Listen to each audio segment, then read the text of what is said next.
ఇది సమస్య ఎక్కడుందంటే first public distribution system rice నిజంగా బీపీఎల్ బిలో పవర్టీ లైన్లో ఉన్న వాళ్ళకి కనీసం వాళ్ళకి అవసరానికి తిండి కానీ ఇవన్నీ అందించడం బియ్యం. అలాగే రైతుకి వాళ్ళకి స్థిరీకరణ వాళ్ళకి స్టెబిలిటీ ఇవ్వడానికి గిట్టుబాటు ధర ఇవ్వడానికి ప్రభుత్వం కొనే విధానం ఇది. దీనిని దాదాపు 43 రూపాయలు ఖర్చు అవుతుంది, 43 రూపాయల 50 పైసలు ఖర్చు అవుతుంది ఒక్కొక్క కిలోకి. అది గవర్నమెంట్ సబ్సిడైజ్డ్ ప్రైస్ తోటి 2 రూపాయలు జీరో. మొన్నదాకా రూపాయి 2 రూపాయలు ఉంటే ఇప్పుడు అది కూడా పూర్తి జీరో. వీళ్ళు 1300 వ్యాన్లు ఏవో పెట్టేసి గత ప్రభుత్వం ఇదివరకన్నా వెళ్ళి రేషన్ షాప్ డీలర్ దగ్గరికి పంపించేవాళ్ళేమో, కానీ ఈ ప్రభుత్వం వచ్చాక ఇప్పుడు ఏమైపోయింది, ఆ ration direct vans has become బస్తాలు వేసుకురావడం పంపించేయడం, ఆ లబ్ధిదారులకే 300 రూపాయలు ఇవ్వడం. ఇది ఏమైపోయింది, ఇది అందరికి ఒక ఆలవాలం అయిపోయింది, సోర్స్ ఆఫ్ ఇన్కమ్ అయిపోయింది. కొన్ని వేల కోట్లు దీని నుంచి వెళ్ళిపోతూ ఉన్నాయి. దారుణంగా ఆఫ్రికా దేశాల్లో దీన్ని 70 రూపాయలకి అమ్ముతారు. ఇందులో ఎవ్వరు చేసింది ఏం లేదు. 70 రూపాయలకి 73 రూపాయలకి అమ్ముతారు కేజీ. నాకు నిజంగా అనిపించింది ఏంటంటే, నిజంగా మనం ఈరోజు ప్రధానమంత్రి గారు చేసే ఈ విదేశాంగ విధానంలో మనం 70 రూపాయలు కానీ ఆఫ్రికా దేశాలకి ఇవన్నీ మనకి ఇట్లాంటి తప్పులు జరగకుండా ఉంటే కనీసం 43 రూపాయలకి ఇస్తే మనం దేశ పరపతి పెరుగుద్ది. మనకి అన్యాయంగా అకారణంగా స్మగ్లర్ల చేతిలోకి వెళ్ళిపోతుంది. వీళ్ళకి ఎంత ధైర్యం అంటే వీళ్ళందరికీ కూర్చోబెట్టి కోర్టులకు వెళ్తారు. కోర్టులకు వెళ్ళి నా మీద ఒత్తిడి పెడతా ఉన్నారు. నా మీద కూర్చోబెట్టి మీరేం చేయలేరు ఇట్లా మాట్లాడుతున్నారు నాతోటి. నేను ఈరోజు ఇందాకే చెప్పాను, ఫస్ట్ దీనికి సంబంధిత పోర్ట్ ఎవరు, సిఇఓ ఎవరు, ఈ స్టేక్ హోల్డర్స్ ఎవరు, వాళ్ళకి నోటీసులు పంపించిన వాళ్ళకి ఆ షిప్ని సీజ్ చేయండి. నేను I want right a letter to home ministry. Amit Shah గారు లెటర్ రాద్దాం అనుకున్నాను. ఇది మోస్ట్ వల్నరబుల్ పోర్ట్. ఇది మ్యారిటైమ్ సెక్యూరిటీకి, నేషనల్ సెక్యూరిటీకి చాలా ఇబ్బందిగా ఉంది. ఇక్కడ కీ ఇన్స్టలేషన్స్ ఉన్నాయి. ఇక్కడ ఓఎన్జీసీ గ్యాస్ నిక్షేపాలు చాలా కీ ఇన్స్టలేషన్స్ ఉన్నాయి. తూర్పుగోదావరి జిల్లా అంతా, ఉమ్మడి తూర్పుగోదావరి జిల్లా అంతా కేజీ బేసిన్ ఉంది. ఒకప్పుడు ఉగ్రవాదులు మనం కూర్చోబెట్టి బాంబేలో పెద్ద నగరాల్లోకి రావాల్సిన అవసరం ఏం లేదు. హైదరాబాద్లో చూసాం, గోకుల్ చాట్ బండార్ లాంటి చోట కూడా వచ్చేసారు. ఇక్కడ వచ్చి ఒక 10 మంది ఉగ్రవాదులు వచ్చి ఎడాపెడిగా కాల్ చేస్తే దిక్కు లేదు. ఇక్కడ వాళ్ళు చనిపోవడానికి సిద్ధంగా ఉంటారు ఉగ్రవాదులు. 25,000 టన్నుల 25,000 కిలోల హెరాయిన్ ఆంధ్రప్రదేశ్లో వైజాగ్ పోర్టులో దొరికింది. That shows the vulnerability. అలాగే మనకి అర్షి ట్రేడింగ్ కంపెనీ అని చెప్పి అది ఇక్కడ విజయవాడలో ఉన్నది, అటు వెళ్ళిపోయింది. అలాగే నా దృష్టికి 2 పేర్లు వచ్చింది. ఒకటి అలీషా అనే పేరు చాలా పదే వినిపిస్తూ ఉంది. నాకు అర్థం కాదు ఎవరు అలీషా ఎవరు అని. అలాగే ఇందాక చూస్తే దాదాపు 16 కంపెనీలు ఉన్నాయి. ఇందాక మనకి కొండబాబు గారు కూడా నేను ఒకటే చెప్తా ఉన్నాను, మనోహర్ గారికి కానీ సుధీర్ గారికి కానీ మేమందరం కూర్చోబెట్టి ఇందాక మన బోట్లు వెళ్తాం మాట్లాడుకున్నట్టు, it is not about one individual. Smuggling అలవాటు అయిన వాళ్ళు క్రిమినల్ యాక్టివిటీస్కి అలవాలం అయిపోతే tomorrow it will be RDX, tomorrow it will be weapons, tomorrow it will pose as a great threat for national security. చేతులు కాలేక ఆకులు పట్టుకున్నట్టు ఉంటుంది.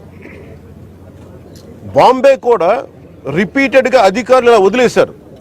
ఆర్డిఎక్స్ లారీలు బస్తాలు వ్యాన్లు వచ్చేసి వెళ్ళిపోయినాయి. ఎంత కుదిపేసిందో తెలుసు మాకు. సో అందుకని ఇంకా ఆగాలి, ఇలాంటివి చెప్పాలనేది నేను ముఖ్యమంత్రి గారి దృష్టికి ఆల్రెడీ చెప్పాను నేను. సో మేము ఆ క్రమంలోనే ముఖ్యమంత్రి గారి ఆదేశాల మేరకు మేము కూర్చోబెట్టి క్యాబినెట్ మీటింగ్స్లో మేము కూర్చొని మాట్లాడుతున్నాం. దీని మీద చాలా కఠినమైన చర్యలు తీసుకోవాలి. అలాగే పీడీ యాక్ట్ పెట్టాలని పెట్టుకున్నాం. మొన్నదాకా ల్యాండ్ గ్రాబింగ్ యాక్ట్లో సివిల్ సప్లైస్తో కూడా రిపీటెడ్ అఫెండర్స్కి దీన్ని పీడీ యాక్ట్ పెట్టాలని చెప్పి మనోహర్ గారు మా రోజు క్యాబినెట్ మీటింగ్లో పెడితే ఇప్పుడు అది కూడా జరిగింది. గవర్నర్ గారి దగ్గరికి వెళ్ళాలి ఆ బిల్లు. తర్వాత మన ప్రెసిడెంట్ గారి అంగీకారం తెలియజేయాలి దానికి. ఈ లోపు అన్ని వచ్చిన తర్వాత చేద్దాం అనుకునే లోపు ఇప్పుడు చూస్తే ఇంత మొత్తంలో పట్టుబడ్డప్పుడు మాకు ఖచ్చితంగా దీన్ని ప్రజల దృష్టికి తీసుకెళ్లాలి దీన్ని. ఎందుకంటే ఒకవైపు ఫీజు రీఎంబర్స్మెంట్లకి డబ్బులు లేవు, పథకాలకి చేయడానికి కింద మీద పడుతున్నాం, రోడ్లు గుంతలు పూడ్చడానికి డబ్బులు లేవు. కానీ వీళ్ళ దగ్గర మటుకు 1000 కోట్లు ప్రభుత్వం కష్టంతో మీ అందరి ట్యాక్సులతోటి ప్రజలందరి ట్యాక్సులతోటి కొన్న డబ్బులతో ఇచ్చిన ట్యాక్సులతోటి డబ్బులు తీసుకొని మనం బియ్యం కొంటే ఆ బియ్యం తీసుకెళ్ళి రూపాయి పెట్టుబడి లేకుండా 1,000 కోట్లు సంపాదిస్తూ ఉన్నారు. There should be a major crack down on this. దీనికి తన్న మన భేదం లేదు. దీనికి అధికారులు కాదు, పొలిటికల్ వ్యవస్థ కాదు, ఎవరైనా సరే ఇది చాలా స్టర్న్ యాక్షన్ అయితే తీసుకోవాలి. This will pose as a national. ఇట్లాగే వదిలేస్తే this port will become a menace for national security. గత ప్రభుత్వం నేను మొత్తుకుంటా ఉన్నాం, మేము ఇబ్బందిగా ఉంది మాట్లాడి. నేను నాకు ఎంత ఆశ్చర్యం, ఎంత డీప్ రూటెడ్ నెట్వర్క్ అంటే నేను వస్తానంటే నన్ను ఇప్పటికీ 2 months నుంచి ఆపేశాను, నన్ను రానివ్వకుండా. ఉన్నత స్థాయి అధికారుల దగ్గర నుంచి లేదు సార్, అక్కడికి వెళ్తే కొంచెం ఇది అవుతుంది సార్, ఎందుకు సార్ ఇప్పుడు కాదు సార్, తర్వాత సార్, ఇప్పుడు యాక్షన్ తీసుకున్నాం సార్, రిపీటెడ్గా చెప్తా ఉన్నారు. నాకు నిన్న విసుగొచ్చి ఒకటే చెప్పాను, పోలీసు వస్తారా రండి, లేదంటే నేను కూర్చోబెట్టి నేను కారులో నేను వెళ్ళిపోతాను, అధికారులు నా పక్కన రాకపోయినా పర్లా. ఈ నిర్ణయం తీసుకొని ఇక్కడికి వచ్చింది. ఇది ప్రజలకు తెలియాలి. ఇది కొండబాబు గారు కానీ, నాదెండ్ల మనోహర్ గారు కానీ, మనకి జిల్లా వైపు నుంచి కానీ మేము పర్యటనలో మేము పదే చెప్పాం. తూర్పుగోదావరి జిల్లా నాయకులు కానీ, ఎమ్మెల్యేలు కానీ, we gave a word to people. మేము ప్రజలకి మాట ఇచ్చాం, పారదర్శకత చూపిస్తాం, ఇలాంటి అవినీతిని, ఇలాంటి స్మగ్లింగ్ని మేము అరికడతామని.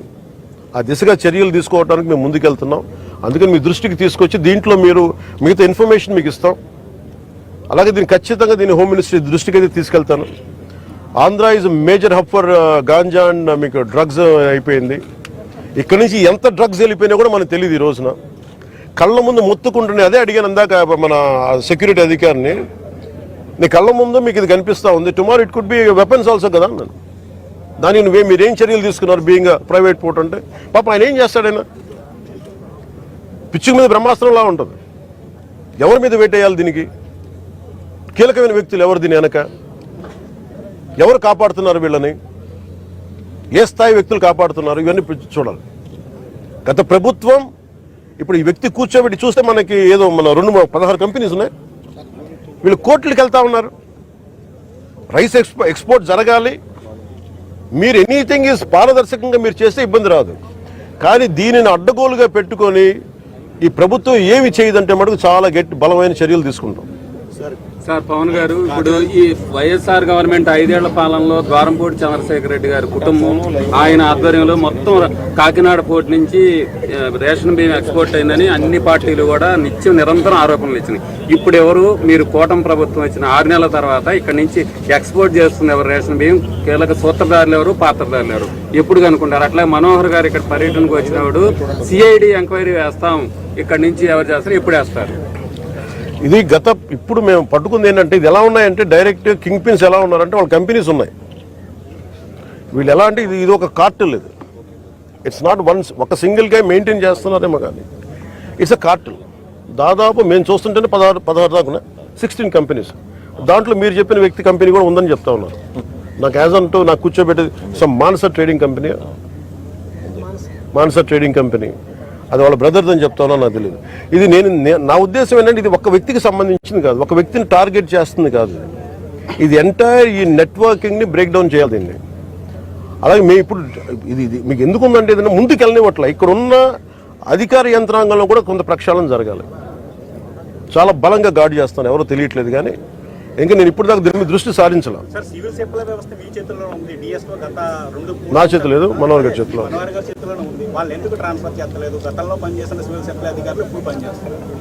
సిఐడి ఎంక్వైరీ ఎప్పుడనే చెప్పండి సార్.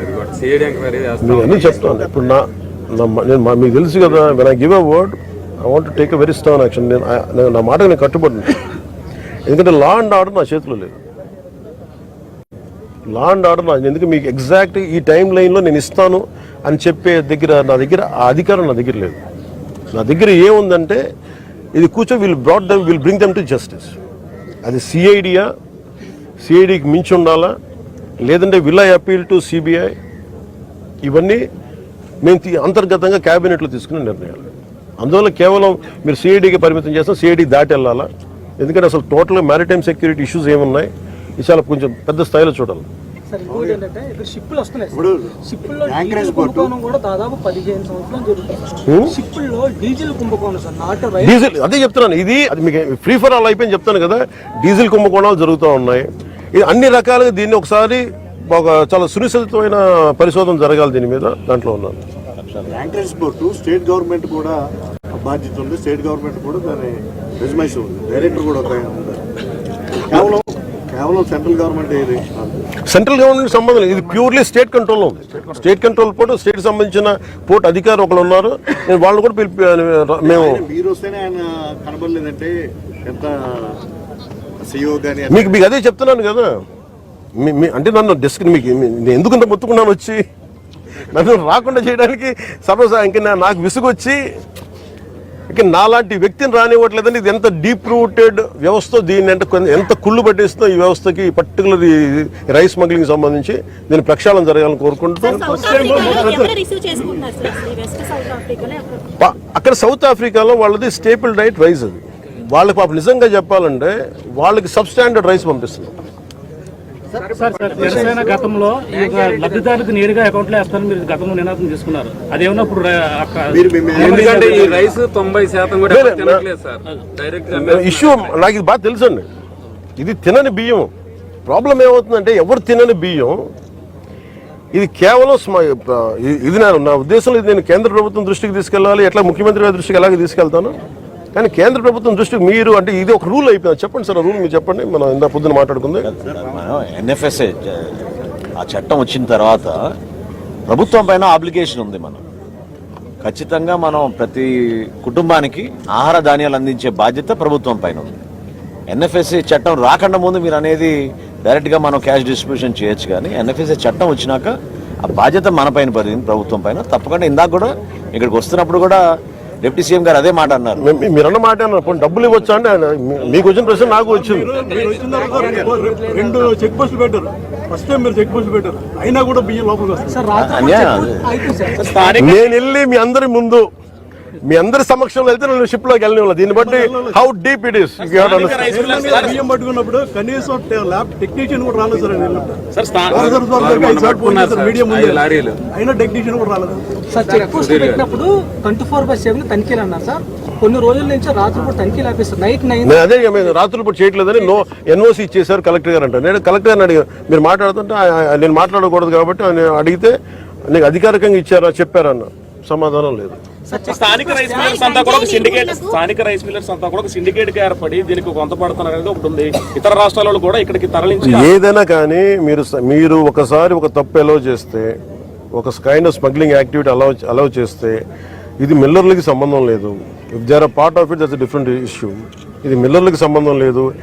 ఇది ఏదైనా సరే చట్టబద్ధతతో చేస్తే వ్యాపారంలో ఇబ్బందులు లేవు. కానీ ప్రజలకు చెందాల్సిన బియ్యాన్ని వాళ్ళు తినక స్టేట్ ఎక్స్చేంజ్ నిజంగా ఆ డబ్బులే కనుక ఉంటే ఈ రోజున విద్యార్థులకు కానీ మనకి ఎయిడెడ్ కాలేజెస్ ముయ్యాల్సిన అవసరం లేదు. ఫీజు రీయింబర్స్మెంట్లకు ఇబ్బంది రాదు. గోతులు పూడ్చే డబ్బులు మన ఏఐబి రోడ్డు ఈ పాటికి అయిపోయింది. ఏడీబీ రోడ్డు చెప్పాను మీకు డబ్బు ఎక్కడికి వెళ్ళిపోతుందంటే దిస్ హౌ. అందుకని మేము స్టేట్ మొత్తం అంతా ఇక్కడికి కేంద్రంగా అయితే కాకినాడ వస్తుంది సార్ బియ్యం అంతా కూడా. అయితే రేషన్ బియ్యం అంతా స్టేట్ నుంచి వస్తుంది సార్. ఇక్కడ ఒక్క చోటే దాడి జరుగుతుంది, ఇక్కడ ఒక్క చోట కొన్ని రోజులు ఆపుతున్నారు, మళ్ళీ కంటిన్యూ అవుతుంది. కానీ ఈ రైస్ అంతా కూడా స్టేట్ మొత్తం నుంచి వస్తుంది సార్. అది కాదు మీరు ఫాలో అవడం లేదు. దాడులు ప్రతి జిల్లాలో చేస్తున్నాం, ప్రతి రోజు చేస్తున్నాం. డిప్యూటీ సీఎం గారు చెప్పినట్టు అంటే 60,000 మెట్రిక్ టన్నులు ఇప్పటివరకు సీజ్ చేశాం. గతంలో ఎప్పుడు లేదు ఇటువంటి కార్యక్రమం. This has become a hub for export. మరి ఎక్కడి నుంచి మేజర్ తెలంగాణలో చేసినా గానీ మీరు అన్నట్టుగా తెలంగాణకి సీపోర్ట్ ఏం లేదు కదా, ఇక్కడికి రావాలి కదా. ఒక నిమిషం అది ఆల్టల్. గత 2 నెలల నుంచి మీరు పోర్టుకు రావాలంటే మిమ్మల్ని అడ్డుపడుతున్నారు. ఇప్పుడు కూడా పోర్టు లోపల కూడా మిమ్మల్ని లోపల తీసుకెళ్లే దాన్ని కూడా కొంత ఇబ్బందులు సృష్టించారు అన్నారు. అంటే దీని వెనక ఎవరు అనే దాని మీద మీరు కీలకంగా వారి మీద పెట్టాలి కదా. ఇంకా మీరు అసలు మీ వెనకాల ఎవరు అంటే ఇది శక్తులు ఒక గ్రూప్, ఇది ఒకళ్ళు కాదు, ఒక వ్యక్తి కాదు. అదే సార్ ఇది ఎలా ఇది నాకు తెలియదు అంటున్నాను. నాకేం అర్థం అవుతుంది. ఫస్ట్ మీరు చెప్పారు సార్ ఇప్పుడు ఎక్కడ ఏం లేదు అంతా బాగుందంటే సరే మీరందరూ ఉదాహరణకి ఏదో చెప్పారు అనుకోండి. మీరందరూ ఒక సీనియర్ జర్నలిస్టులు, మీకు అవగాహన ఉంది. కానీ మేము చెప్పిన మాట మేబీ ఎందుకు ఎదురెళ్ళటం రాను. నాకేం చెప్తారు వస్తే సార్ అక్కడ కొంచెం ఇబ్బంది అవుతుంది సార్, మీకు సెక్యూరిటీ కల్పించలేం, ప్రొడక్షన్ చేయలేం, లేదంటే సింపుల్గా నాకు ఎందుకు ఆప్ చేస్తారో చెప్తాం. సార్ మీరు వస్తే అక్కడ ఎక్స్పోర్ట్స్ ఆగిపోతాయి, టైం లైన్ ఆగిపోతుంది, అక్కడ మీరు కరెక్ట్ కూర్చోబెట్టి మళ్ళీ మనకి ఇంటర్నేషనల్ ఇష్యూస్ వచ్చేస్తాయి అంటారు. నేను అనవసరంగా వెళ్ళి ఈ జంజాటం నేను ఎందుకు ఇరుక్కోవడం, మళ్ళీ ఆ చెడ్డ పేరు మళ్ళీ మన రాష్ట్రానికి ఎందుకని నేను అనుకోండి. ఇలానే ఒకసారి అయిపోయా, ఇంకోసారి ఏమో లేదు సార్ చాలామంది జీవితాలు పాపం కార్మికులు రోడ్డున పడతారన్నారు. కార్మికులు ఎందుకు రోడ్డున పడతారు? కార్మికులు ఎవరు స్మగ్లింగ్ చేయాలని అనుకోరే, వాళ్ళకి ఇస్తే బస్తా తీసుకెళ్ళి లోపల వేయాలి, మనకి ఎక్కిస్తారు, లేబర్ ఛార్జ్ ఉంటుంది, అంతేగాని వాళ్ళకి స్మగ్లింగ్ సంబంధం ఏముంది? పట్టుకున్న బియ్యం బ్యాంక్ గ్యారంటీ అంటున్నారు, దానికి గ్యారంటీ ఉందని చెప్పి అట్లీస్ట్ అది మనోహర్ గారి పోరాటం అండి, అది కూడా మనోహర్ గారు కూర్చోబెట్టి మాట్లాడి చేశారు. అలాగే మీరు అంటున్న ఈ క్వాలిటీ బియ్యం అంటే ఇది సమిష్టిగా మేమందరం కూర్చొని ఇది ఉంది, ఈ థాట్ కూడా ఉంది. తినని బియ్యం ఇవ్వడం దేనికి, తద్వారా అది ఎందుకంటే ఈ ప్రాబ్లం ఏముందంటే ఇది జస్ట్ స్టేట్ సబ్జెక్ట్ కదా, సెంట్రల్ సబ్జెక్ట్ కూడా. అందుకని దీన్ని నాకు నిజంగా మొన్న ఈ విషయం కనుక ఇది మన ఢిల్లీ పర్యటన ముందు కనుక జరిగి ఉంటే ఖచ్చితంగా నేను వెళ్ళి కేంద్ర civil supplies minister Prahlad Joshi గారిని కలిసేవాడిని. సార్ ఇప్పుడు శాఖాపరమైన చర్యలు అలాంటివి తీసుకుంటారు. ఇప్పటికే అధికారులకు చాలా సీరియస్ గా వార్నింగ్ ఇచ్చారు. మీరు ప్రజల కోసం తెగించి సముద్ర మధ్యలోకి వెళ్ళారు. సో అలాంటి అధికారులు ఎందుకు వెళ్ళకపోతున్నారు? లోపలికి వెళ్ళి ఆ సీలో అన్నట్టు కలెక్టర్, జిల్లా కలెక్టర్ ప్రాణాలు తెగించి వెళ్ళారు, మీరు వెళ్ళారు, కానీ అధికారులు ఎందుకు వెళ్ళకపోతున్నారు? అలాంటి కలెక్టర్ ఎప్పుడు వెళ్ళారు? కలెక్టర్ ఎప్పుడు వెళ్ళారు? ఇదేమైపోతుందంటే ఇది చాలా డీప్ నెట్వర్క్, అది వదిలే పెద్ద మీకు ఎలా ఉంటుంది, ఎవరు బెదిరించరు, ఎవరు అది మీరు అర్థం చేస్తారు. ఒక నిమిషం, ఎవరు కూర్చొని దీన్ని మీరు రావద్దు వస్తే అలా ఏం చెప్పరు సార్. అలా వస్తే సార్ కొంచెం ఇబ్బందులు ఉంటాయి సార్, ఇక్కడ పాపం కార్మికులు నలిగిపోతారు సార్. మనమే ఒకసారి ఏమో కార్మికులు నలిగిపోతారు సార్. అక్కడ గోడౌన్ పాపం ఈ అన్ని ఇది క్లియర్ రైస్ సార్, ప్రాబ్లం లేని రైస్ సార్, పాపం వాళ్ళు ఇబ్బంది పడతారు సార్, ఎక్స్పోర్టర్స్ ఇబ్బంది పడతారు. కానీ ఇంత లాట్లో దొరికినప్పుడు మటుగా sir it is repeated offenders ఉన్నారు, ఇంక దీన్ని ఇంకా బలమైన చర్యలు తీసుకోవాలి అని చెప్పి పక్కన ఉన్న తొండంగి మండలం ఉంది, దానికి సంబంధించి అరవిందోకి సంబంధించి 12 గ్రామాల ప్రజలందరూ కూడా మధ్యగారు మొత్తం కాలుష్య బారిన పడుతుందని చెప్పేసి సంవత్సరం నుంచి ఇబ్బంది పడుతుంది. గతంలో మీరు కూడా మాట ఇచ్చారని చెప్పారు సార్. మొన్న ఈ మధ్యన నిరాహార దీక్ష చేస్తూ పవన్ కళ్యాణ్ గారు వచ్చే వరకు మీరు దీక్ష విరమించము, దాంతోపాటు ప్రాణాలను కోల్పోతాం, ఆయనకు రావాలని చెప్పేసి మీరు విజిట్ చేసే అవకాశం మీరు పిఠాపురంలో కూడా మాట్లాడుతారు. నేను మాట్లాడాను, నా దృష్టిలో ఉంది సార్. చెప్పండి సార్. ఒక్క నిమిషం సార్. కోర్టు సంబంధించి మనం నాణ్యానికి ఉపయోగపెట్టి వస్తున్నాం. స్మగ్లింగ్ వాస్తవంగా చూసుకుంటే శ్రీలంక ఆర్థిక సంక్షోభంలో ఉన్నప్పుడు అక్కడ ప్రజలు ఆకలి తీర్చడానికి కేంద్ర ప్రభుత్వం ఇక్కడి నుంచి రైస్ ఎక్స్పోర్ట్ చేస్తుంది. ఆ రైస్ ఎక్స్పోర్ట్ కూడా పయ్యావుల కేశవ్ గారు విజయంగా స్వయంగా ఇక్కడి నుంచి ఎక్స్పోర్ట్ చేశారు. కొన్ని లక్షల మెట్రిక్ టన్నులు ఫ్రీగా కాకినాడ పోర్ట్ నుంచే వెళ్ళింది. కరోనా సమయంలో కూడా అత్యధికంగా అన్ని పోర్టులు మూతపడినప్పుడు కూడా కాకినాడ పోర్ట్ నుంచి ఎక్స్పోర్ట్ అయ్యింది. సరే 10,000 మంది కార్మికులు ఆధారపడి ఉన్నారు. ఇప్పుడు ఈ రేషన్ మాఫియా మనకు తెలిసినప్పుడు ఎవరైతే 16 మంది ఉన్నారో దాంట్లో ఇంటర్నేషనల్ కంపెనీస్ ఇవన్నీ కూడా ఇది చాలా ఇంట్రికేట్. అందుకనే కదా ఇప్పుడు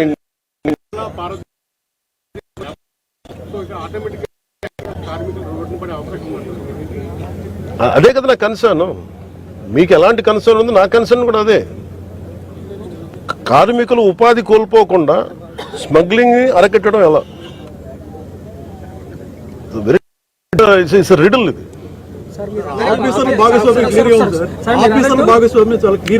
చాలా స్పష్టంగా ఉంది. అది ఎవరు చేస్తాయి అనేది మనకి అది సిఐడి ద్వారా ఉండాలా, సిబిఐ ఉండాలా, లేదా ఎలా ఉండాలనేది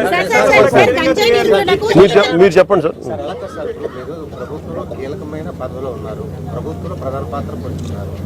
ప్రెస్ మీట్ స్టార్ట్ చేసిన కాడి నుంచి కూడా ఇది నా చేతిలో లేదు, నన్ను వెళ్ళవలేదు, చుట్టూ తిప్పుతున్నారు అంటే అన్ని చేయగలిగి ముందు కూడా మీరే చేయకపోయినట్టయితే పరిస్థితి ఏమి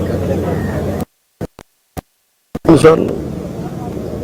హౌ ఇంట్రికేట్ అనేది ఇప్పుడు మీ దగ్గర కాన్ఫ్లిక్ట్ ఉంది, మీ ఇద్దరికి, మీ ఇద్దరు సీనియర్ జర్నలిస్టులు, మీ ఇద్దరికే కాన్ఫ్లిక్ట్ ఉంది.